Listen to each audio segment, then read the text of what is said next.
Jhansi Lakshmibai November 19, 1828 ఉత్తర భారతదేశ రాజ్యమైన ఝాన్సీ అనే రాజ్యానికి రాణి. 1857 లో ఆంగ్లేయుల పరిపాలనకు వ్యతిరేకంగా జరిగిన మొదటి భారత స్వాతంత్ర్య సంగ్రామంలో ప్రముఖ పాత్ర పోషించింది. భారతదేశంలోని బ్రిటిష్ పరిపాలనలో ఝాన్సీకి రాణిగా ప్రసిద్ధికెక్కినది. 1857 లో భారతదేశ తిరుగుబాటుదార్లలో ముఖ్యమైన వాళ్లలో ఈమె ఒకరు. భారతదేశంలోని బ్రిటిష్ పరిపాలనను అడ్డుకున్న వాళ్లకి ఈమె గుర్తుగా నిలిచారు. భారతదేశం జోన్ ఆఫ్ ఆర్క్ గా ఆమె భారతదేశ చరిత్రలో ఒక గొప్ప వ్యక్తిగా నిలిచిపోయింది. ఝాన్సీ లక్ష్మీబాయి అసలు పేరు మణికర్ణిక. ఆమె 1828 సంవత్సరము నవంబరు నెల 19 న మహారాష్ట్రకు చెందిన సతారలో ఒక కర్హాడీ బ్రాహ్మణుల వంశంలో వారణాసిలో విక్రమనామ సంవత్సరం బహుళ పంచమీ నాడు జన్మించింది. బి పరాస్నిస్ అనే చరిత్రకారుడు రాణి నవంబర్ 19, 1835 సంవత్సరంలో జన్మించినట్లు ఆమె జీవిత చరిత్రలో పేర్కొన్నాడు. కాని దీనికి వేరే చారిత్రక ఆధారాలు లేకపోవడం వలన 1828 అన్ని చోట్ల ఆమోదింపబడుతున్నది. దీనికి ఆధారం 1854 లో జాన్ లాంగ్ అనే ఆంగ్లేయుడు రాణిని కలవడానికి వెళ్లినప్పుడు ఆమె తరపు గుమస్తా ఆయనకు రాణి 26 ఏళ్ల స్త్రీ అని చెప్పడం జరిగింది. ఈమె తల్లిదండ్రులు మోరోపంత్ తాంబే, భాగీరథీబాయిలు. వీళ్లది సాంప్రదాయ బ్రాహ్మణ కుటుంబం. ఆమె తల్లి చాలా తెలివైనది, ఆధ్యాత్మిక ధోరణి మెండుగా కలది. పేరు మణికర్ణిక కాగా ఆమెను ముద్దుగా మను అని పిలుచుకునేవారు. మను 4 ఏళ్ల ప్రాయంలో ఉండగానే ఆమె తల్లి కన్ను మూసింది. దాంతో ఆమెను పెంచాల్సిన బాధ్యత తండ్రి మీద పడింది. మను తండ్రి రెండవ బాజీరావు పెష్వా దగ్గర సైన్యాధ్యక్షుడిగా పనిచేసేవాడు. బాజీరావు పంత్ను బెటూర్కు పిలిపించి ఆశ్రయమిచ్చి ఆదుకున్నాడు. బాజీరావుకు సంతానం లేకపోవడంతో నానా సాహెబ్ అనే బాలుని దత్తత చేసుకున్నాడు. నానా సాహెబ్, అతని పినతండ్రి కుమారుడు రావు సాహెబ్ మనుబాయిని తమ చెల్లెలిగా ఆదరించారు. వీరు ముగ్గురూ కలిసే విద్యలన్నీ నేర్చుకున్నారు. కత్తిసాము, గుర్రపు స్వారీ, తుపాకీ పేల్చడం వంటి విద్యలంటే మనుకు మక్కువ ఎక్కువ.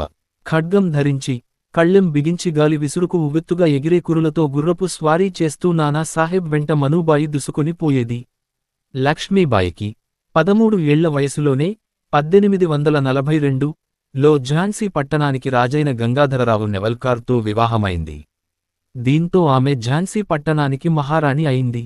అప్పటి ఆచారాల ప్రకారం మహారాణి అయిన తర్వాత ఆమె పేరు లక్ష్మీబాయి అయింది. 1851 లో లక్ష్మీబాయికి ఒక కుమారుడు జన్మించాడు. అయితే ఆ పిల్లవాడు 4 నెలల వయసులోనే కన్నుమూశాడు. బిడ్డ మరణం నుండి తేరుకోలేని గంగాధర్రావుకు 1853 లో విపరీతమైన అనారోగ్యం సోకింది. వేరే బిడ్డను ఎవరినైనా దత్తత తీసుకోమని అందరూ సలహా ఇచ్చారు.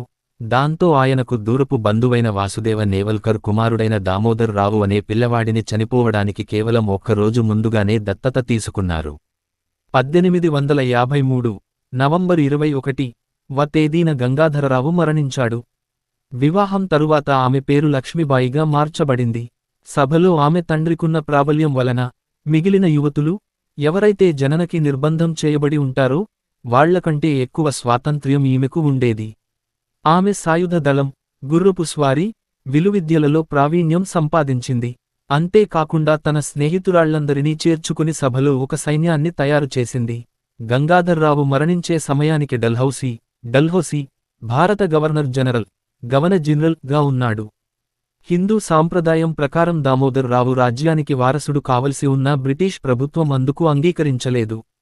దామోదర్ రావు రాజాకు రక్త సంబంధం కానందువలన అంటే దత్త సంబంధం కావున east India company governor general lord Dalhousie, east India company governor general lord Dalhousie సిద్ధాంతం ప్రకారం రావు సింహాసనాన్ని అధిష్ఠించే అధికారం లేదని అతనిని నిరాకరించాడు. దాంతో లక్ష్మీబాయి ఈస్ట్ ఇండియా కంపెనీకి చెందిన ఒక న్యాయవాది రాబర్ట్ ఎల్లిస్ను సంప్రదించి లండన్ న్యాయస్థానంలో దావా వేసింది. ఆ న్యాయవాది కేసును చాలా చక్కగా వాదించినా లాభం లేకపోయింది. కేసును న్యాయస్థానం కొట్టివేసింది. ఆంగ్లేయులకు రాణి మీద కక్ష కలిగింది. వారి రాజాభరణాలను స్వాధీనం చేసుకున్నారు. మార్చి 1854 లో రాజు రుణపడి ఉన్న 60,000 రూపాయలను ఆమెకు లభించే పింఛను నుంచి తీసేసుకున్నారు. ఆమె తక్షణం ఝాన్సీ పట్టణాన్ని విడిచి వెళ్లాల్సిందిగా ఆదేశించారు. కాని రాణి అందుకు సమ్మతించలేదు. తాను ఝాన్సీ పట్టణాన్ని విడిచి వెళ్లేది లేదని ప్రతిజ్ఞ పూనింది. రాణి ఝాన్సీని ఇవ్వకూడదని నిశ్చయించుకున్నది. ఆమె తన సైన్యాన్ని బలపర్చి తమకు తాముగా వచ్చిన వాళ్లను పోగుచేసి ఒక సేనను తయారు చేసింది. మహిళలకు కూడా యుద్ధ శిక్షణ ఇవ్వబడింది. యుద్ధ వీరులైన గులాం గాస్ ఖాన్, దోస్త్ ఖాన్, ఖుదా బక్ష్, లాలా భూబక్షి, మోతీబాయి, సుందర్ ముందర్, ఖాసిబాయి, దీవాన్ రఘునాథ్ సింగ్, దీవాన్ జవహర్ సింగ్ రాణి బలగంలో ఉన్నారు.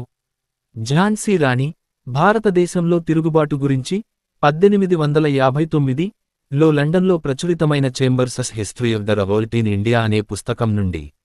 ఝాన్సీలో ఇవన్నీ జరుగుతున్నప్పుడు మే 10, 1857 లో మీరట్లో భారత సిపాయిల తిరుగుబాటు మొదలైంది. బ్రిటిష్కి వ్యతిరేకంగా ఇది మొదటి తిరుగుబాటుగా నిలిచింది. పందులంటే ముసల్మానులకు ద్వేషమని, హిందువులకు ఆవులంటే పవిత్రమైనవని తెలిసినా కాని వాళ్లు యుద్ధములో తుపాకి గుండ్రు తగలకుండా వేసుకునే తొడుగులకు, వాళ్లు వాడే తుపాకీలకు పందులు, ఆవుల కొవ్వుని పూశారు. బ్రిటిష్ అధికారులు వాళ్లను వాటిని వాడవలసిందిగా బలవంతపరిచి ఎవరైతే వినలేదో వాళ్లని శిక్షించడం మొదలుపెట్టారు. ఆ తిరుగుబాటు సమయంలో చాలామంది బ్రిటిష్ ప్రజలు, మహిళలు, పిల్లలు సిపాయిల చేతిలో చంపబడిన వాళ్లలో ఉన్నారు. బ్రిటిష్ వాళ్లు ఈ తిరుగుబాటును త్వరగా ముగించాలనుకున్నారు. ఇంతలో మే 1857 లో భారతదేశంలో కలవరం ప్రాకడం మొదలైంది. ఉత్తరాఖండంలో మొదటి భారత స్వాతంత్ర్య యుద్ధం మొదలైంది. ఈ క్లిష్ట పరిస్థితులలో బ్రిటిష్ వాళ్లు ఇంకెక్కడో వాళ్ల ధ్యానాన్ని కేంద్రీకరించవలసినదిగా నిర్బంధం రావడంతో ఝాన్సీని లక్ష్మీబాయి పరిపాలించవలసిన అవసరం ఏర్పడింది. ఈ సమయంలో ఆమె తన సత్తాని చాలా వేగంగా ప్రదర్శించి ఝాన్సీ యుద్ధానికి సేనలను సమర్థవంతంగా తయారు చేసింది. ఈ తన సమర్థత వలన లక్ష్మీబాయి మధ్య కాలంలో వచ్చిన సామ్రాట్ల కలవర సమయములో కూడా ఝాన్సీని శాంతియుతంగా ఉంచగలిగింది. అప్పటి వరకు బ్రిటిష్కు వ్యతిరేకంగా తిరుగుబాటుకు సంశయించినా కాని జూన్ 8, 1857 జోఖన్ బాగ్లో బ్రిటిష్ HIC అధికారుల, వాళ్ల భార్య, పిల్లల జనసంహారం లో ఆమె పాత్ర ఇంకా ఒక వివాదాస్పదముగానే నిలిచిపోయింది. చివరికి మార్చి 23, 1858 లో బ్రిటిష్ బలగాలు సర్ హూగ్ రోజ్ వశములో ఝాన్సీని ఆక్రమించుకున్నప్పుడు ఆమె సంశయం తీరిపోయింది. ఆమె యుద్ధ వీరులతో కలిసి లొంగకూడదని ఆమె నిర్ణయించుకుంది. యుద్ధము సుమారు 2 వారాలు జరిగింది. ఝాన్సీ నిర్మూలన చాలా భయంకరమైనది. ఝాన్సీలో మహిళా సైన్యం కూడా యుద్ధ సామగ్రిని, తిను బండారములను సిపాయిలకు అందించేవారు. రాణి లక్ష్మీబాయి చాలా చురుకుగా ఉండేది. ఆమె నగర రక్షణను తనే స్వయంగా పరిశీలించేది. ఆమె తన బలగాలను తన చుట్టూ ఏర్పరచుకుని బ్రిటిష్కి వ్యతిరేకంగా చాలా భయంకరంగా యుద్ధం చేసింది. ఝాన్సీకి స్వేచ్ఛ కలిగించి లక్ష్మీబాయిని స్వతంత్రపురురాలు చేయటానికి తిరుగుబాటుదార్ల నాయకుడైన తాంత్యా తోపే ఆధ్వర్యములో 20,000 మంది సైన్యం పంపబడింది. మార్చి 31లో బ్రిటిష్ వాళ్ల దగ్గర లెక్కకి 1540 సిపాయిలు మాత్రమే ఉన్నా కాని ఏ శిక్షణ లేని వాళ్ల కంటే వీళ్లు చాలా శిక్షణ పొందినవాళ్లు, క్రమశిక్షణ కలిగిన వాళ్లు కావడంతో బ్రిటిష్ వాళ్లు ఆక్రమణ మొదలు పెట్టడంతో ఈ అనుభవం లేని సిపాయిలు పారిపోయారు. లక్ష్మీబాయి బలగాలు బలహీనమవడంతో 3 రోజుల తరువాత బ్రిటిష్ వాళ్లు నగర గోడలను చీల్చుకుని నగరాన్ని ఆక్రమించుకోగలిగాయి. ఆమె తన రక్షకులు చుట్టూ ఉండడంతో ఆ రాత్రి గోడ దూకి నగరం నుంచి పారిపోగలిగింది. ఆ రక్షకులలో చాలా మంది తన మహిళా సైన్యం నుండి ఉన్నవారే. 1857 లో అలజడి రేగడంతో ఝాన్సీ పట్టణం విప్లవకారులకు నిలయంగా మారింది. లక్ష్మీబాయి స్వచ్ఛంద సైన్యాన్ని సమీకరించడం ద్వారా ఆత్మరక్షణ బలోపేతం చేసింది. మహిళలను కూడా సైన్యంలో చేర్చుకుని వారికి ఆయుధ శిక్షణను ఇవ్వనారంభించింది. ఆమె దగ్గర సైన్యాధ్యక్షులుగా ఉన్న వారంతా ఆమె యుద్ధం చేస్తున్న కారణానికి మద్దతుగా స్వచ్ఛందంగా ముందుకు వచ్చిన వారే. సెప్టెంబరు, అక్టోబరు 1857 లో ఆమె ప్రక్క రాజ్యాలైన దతియా, ఓర్చా రాజ్యాల నుంచి దాడిని విజయవంతంగా ఎదుర్కొనగలిగింది. జనవరి 1858లో బ్రిటిష్ సైన్యం ఝాన్సీని ముట్టడించడం ప్రారంభించింది. 2 వారాల పోరాటం తర్వాత ఆంగ్లేయులు నగరాన్ని చేజిక్కించుకోగలిగారు. కానీ రాణి మాత్రం మగవేషంలో దత్తత తీసుకున్న చిన్న బిడ్డను వీపున తగిలించుకుని వారి కన్నుగప్పి పారిపోయింది. కల్పి అనే ప్రదేశానికి చేరుకుని తాంతియా తోపే అనే విప్లవకారుణ్ణి కలుసుకోగలిగింది. ఆమె చిన్నవాడు అయిన దామోదర్ రావు తన బలగాలతో కల్పికి పారిపోయి తాంత్యా తోపే ఉండే తిరుగుబాటు దారులతో చేరింది. రాణి తాంత్యా తోపే గ్వాలియర్కు వెళ్లి తమ తిరుగుబాటు బలగాలను ఒకటి చేసి గ్వాలియర్ మహారాజ సైన్యాన్ని ఓడించి తమ బలగాలతో వాళ్లను పూర్తిగా నశించిపోయేలా చేశారు. తరువాత వాళ్లు కపటోపాయముతో గ్వాలియర్ కోటను ఆక్రమించుకొన్నారు. కాని 1858 జూన్ 17లో రెండో రోజు యుద్ధములో రాణి మరణించింది. ఈమె మరణానికి కారణమైన పరిస్థితుల గురించి చాలా వాదనలున్నాయి. ఇప్పటి బ్రిటిష్ రిపోర్టులను బట్టి ఆమె బుల్లెట్ గాయాలు తగిలి మరణించిందని తెలుస్తోంది. టి.ఎ. మార్టిన్ రాసిన లేఖ ఆధారంగా ఈ విషయానికి తెలుస్తోంది. తనతో పాటు ఆమెను తీసుకు వెళ్తానన్న తాంతియా తోపే సహాయాన్ని తిరస్కరిస్తూ ఆమె ఒక నిచ్చెనను తెమ్మని పురమాయించింది. దాని సహాయంతో దగ్గరే ఉన్న గడ్డివామి పైకి ఎక్కి దాన్ని తగులబెట్టమని చెప్పింది. ఆమె అనుచరులు అలాగే చేశారు. ఇది ఫూల్ బాగ్ వద్దనున్న గుసైన్ బాగ్ వద్ద జరిగింది. నేను అక్కడికి వెళ్లి చూశాను. తర్వాత 3 రోజులకు బ్రిటీష్ వారు గ్వాలియర్ను చేజిక్కించుకున్నారు. గ్వాలియర్ యుద్ధం గురించి జనరల్ రోస్ ప్రస్తావిస్తూ విప్లవకారుల్లోకెల్లా ఆమె అత్యంత ధైర్య సాహసాలతో పోరు సల్పిందని కితాబిచ్చాడు. దానివల్లనే ఆమె భారత స్వాతంత్ర్యోద్యమ చరిత్రలో చిరస్థాయిగా నిలిచిపోవడమే కాక 19వ శతాబ్దంలో మహిళా సాధికారతకు ఆదర్శప్రాయంగా నిలిచింది. మహారాణి లక్ష్మీబాయి విగ్రహము, ఆగ్రా. ఆమె 1858 జూన్ 17లో గ్వాలియర్లో యుద్ధ సమయములో తన 8వ యుద్ధ గుర్రంతో మరణించింది. అది గ్వాలియర్లోని ఫూల్ బాగ్ దగ్గర కోతహ్కి సేరిలో జరిగింది. ఆమె యుద్ధ వీరులకు యుద్ధ బట్టలు తొడిగించి గ్వాలియర్ కోటను రక్షించటానికి యుద్ధానికి తీసుకెళ్ళింది. ఇది ఇప్పుడు ఉత్తర ప్రదేశ్లో ఉండే లక్నోకి పడమరగా 120 మైళ్ల దూరంలో ఉంది. 3 రోజుల తరువాత బ్రిటిష్ వాళ్లు గ్వాలియర్ను ఆక్రమించుకున్నారు. గ్వాలియర్ యుద్ధ నివేదిక ప్రకారం జనరల్ సర్ హ్యూగ్ రోస్ ఆమెని చాలా చెప్పుకోదగిన అందమైనది, తెలివైనది, పట్టుదల కలది అని, తిరుగుబాటు నాయకులలోకెల్లా అతి భయంకరమైనది అని వర్ణించారు. కాని కొరతగా ఉన్న శవాన్ని గుర్తించి అది రాణి అని నమ్మించారని, పరాక్రమ పటాలముగా చెప్పబడే ఆమె గ్వాలియర్ యుద్ధంలో చనిపోలేదని కెప్టెన్ రీస్ నమ్మబడి, ఝాన్సీ మహారాణి బ్రతికే ఉంది అని బహిరంగంగా ప్రకటించాడు. ఆమె ఎక్కడైతే మరణించిందో అక్కడే అదే రోజు ఆమెకు అంత్యక్రియలు జరిగాయని నమ్మకం. ఆమె పరిచారికలలో ఒకరు అంత్యక్రియల సన్నాహాలకు సహాయపడింది. ఆమెకున్న ధైర్యము, పరాక్రమము, వివేకము, భారతదేశంలో 19వ శతాబ్దములో మహిళలకున్న అధికారంపై ఆమెకున్న ముందుచూపు, ఆమె చేసిన త్యాగాలు ఆమెని స్వాతంత్ర్య పోరాటంలో ఒక ప్రసిద్ధ వ్యక్తిగా నిలిపాయి. ఝాన్సీ, గ్వాలియర్లలో ఆమె గుర్తుగా కంచు విగ్రహాలను స్థాపించారు. రెండింటిలోనూ ఆమె గుర్రం పైన కూర్చున్నట్టుగా చిత్రీకరించారు. ఝాన్సీ అధికారం పోయిన కొన్ని రోజులకే ఆమె తండ్రి అయిన మోరోపంత్ తాంబేని పట్టుకుని ఉరితీశారు.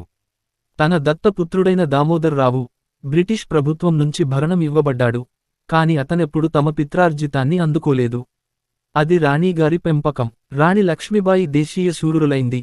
ఆమెను వీరనారికి ఒక గొప్ప ఉదాహరణగా చెప్పుకోవచ్చు. భారత దేశీయ సేనలో మొదటి మహిళా సమూహమును తయారు చేసినప్పుడు దానికి ఈమె పేరు పెట్టారు. భారతదేశ కవయిత్రి అయిన సుభద్ర కుమారి చౌహాన్ వీరరస శైలిలో ఆమె గురించి ఒక కవిత రచించారు. అది ఇప్పటికి భారతదేశ బడి పిల్లల చేత చెప్పబడుచున్నది.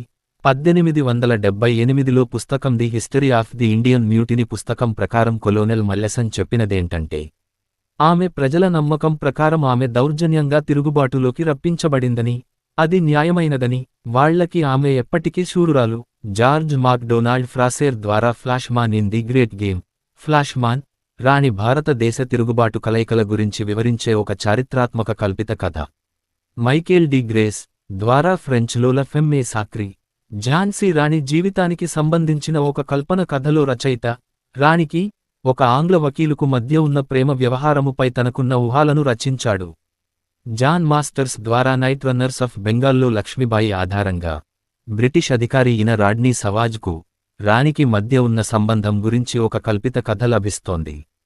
1951 జనవరిలో ప్రచురింపబడి, ఆ మాసపు పుస్తకముగా అమెరికన్ లిటరరీ గుల్డ్స్ పుస్తకము ఎంపికైనది కాని, అది రాజకీయ పరిశీలనలో చాలా విమర్శలను ఎదుర్కొన్నది. ఇది భారతదేశములో బ్రిటిష్ కుటుంబాల సేవల గురించి కల్పిత చారిత్రాత్మక కథలలో ఒక భాగం. ఝాన్సీ మహారాణి, ఇది మహాశ్వేతా దేవి రచించిన ఝాన్సీ రాణి ఆంగ్ల అనువాదం. ఈ పుస్తకము రాణి లక్ష్మీబాయి జీవితము గురించి కల్పిత కథగా తిరిగి రచింపబడింది. ఇది 1956లో బెంగాల్లో ప్రచురింపబడింది. 1972లో నార్మన్ పర్టింగ్టాన్ రచించిన ఫ్లోరెడ్ ది గాంజెస్, ఒక ఆంగ్ల నవల. 2007లో జయశ్రీ మిశ్రా రచించిన రాణి, ఆంగ్లములో ఒక నవల. ఝాన్సీకి రాణి టీవీ సిరీస్ భారతీయ దూరదర్శన్ అయిన జీ టీవీలో ప్రసారమైన ఒక ఝాన్సీ రాణిపై తీసిన సినిమాలు. The tiger and the fame 1953 భారతదేశంలో విడుదలైన మొదటి సాంకేతిక రంగుల చలనచిత్రం. ఇది భారతీయ చలనచిత్ర తయారీకుడైన సౌరభ్ మోడి దర్శకత్వం వహించి నిర్మించింది. ది రెబల్, కేతన్ మెహతా కొత్త చలనచిత్రం. ఇది అతని చిత్రానికొక స్నేహపూరిత వస్తువు. మంగల్ పాండే, ది రైజింగ్ చంద్రప్రకాష్ ద్వివేది రచించిన కథ నుంచి ఫరూక్ దొండే ద్వారా చలనచిత్రంగా ప్రదర్శింపబడింది. ఈ చిత్రం ప్రస్తుతం తిరిగి నిర్మించబడుతోంది. ఐశ్వర్య రాయ్ బచ్చన్ అభినయించబోయే ఝాన్సీకి రాణి లక్ష్మీబాయి ఆలోచన ప్రణాళికలో ఉంది. ఆమె తండ్రి మోరోపంత్ తాంబేను ఝాన్సీ రాజ్యం పడిపోయిన కొన్ని రోజుల తర్వాత పట్టుకుని ఉరి తీయడం జరిగింది. ఆమె దత్తపుత్రుడైన దామోదర్ రావుకు బ్రిటిష్ ప్రభుత్వం అతని వారసత్వ సంపదను ఇవ్వకపోయినా భరణం మాత్రం చెల్లించింది. ఝాన్సీలోనూ గ్వాలియర్లోనూ ఉన్న రాణికంచు విగ్రహాలు ఆమె జ్ఞాపకార్థం ఇప్పటికీ మిగిలి ఉన్నాయి.